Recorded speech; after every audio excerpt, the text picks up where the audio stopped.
ഇടവപ്പാതയിലെ ആ വെള്ളിയാഴ്ച രാത്രിക്ക് പാലപ്പൂക്കളുടെ മാദകഗന്ധമായിരുന്നു. കാവ് കടന്ന് വീട്ടിലേക്ക് നടക്കുമ്പോൾ മീനാക്ഷിയുടെ ഹൃദയമിടിപ്പിന് വേഗത കൂട്ടി.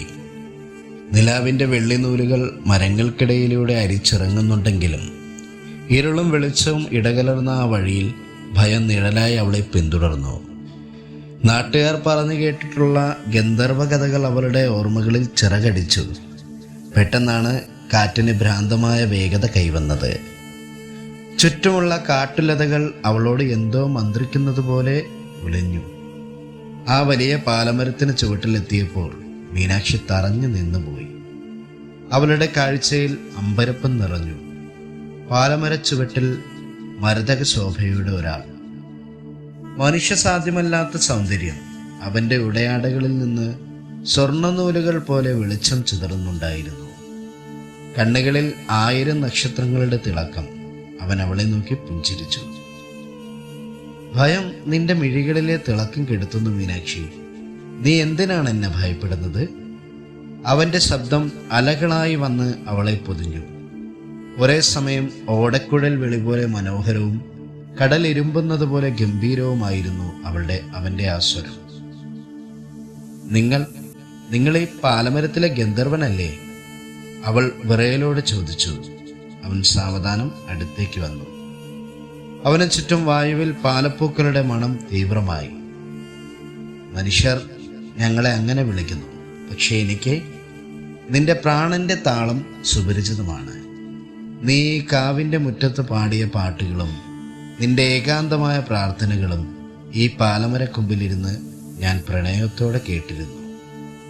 പിന്നീട് വന്ന ഓരോ പൗർണമി രാവുകളും അവർക്കായി മാത്രം ഉദിച്ചുയർന്നു.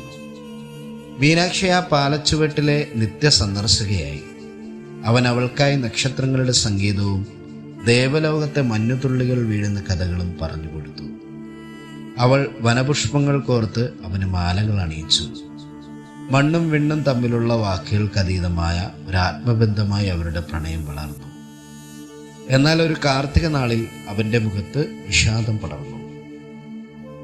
മീനാക്ഷി, കാലത്തിൻ്റെ കൽപ്പനകൾ എന്നെ തിരിച്ചു വിളിക്കുന്നു. ഗന്ധർവലോകത്തെ നിയമങ്ങൾ ലംഘിക്കാൻ എനിക്കാവില്ല. അവളുടെ ഹൃദയം ആകെ തകർന്നു. അപ്പോൾ ഇനി ഈ പാലച്ചുവട്ടിൽ ഞാൻ തനിച്ചാണോ? നമ്മൾ തമ്മിൽ ഇനി കാണില്ലേ? അവൻ മന്ദഹാസത്തോടെ അവളുടെ വിറയ്ക്കുന്ന കൈകൾ ചേർത്ത് പിടിച്ചു. നാം തമ്മിൽ വേർപിരിയുന്നില്ല.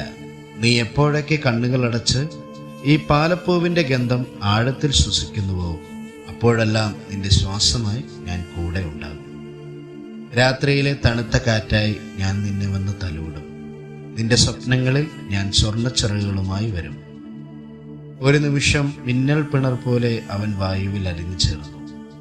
ഇന്നും ആ കാവിലൂടെ നടക്കുമ്പോൾ മീനാക്ഷിയുടെ മുഖത്ത് ഭയമില്ല.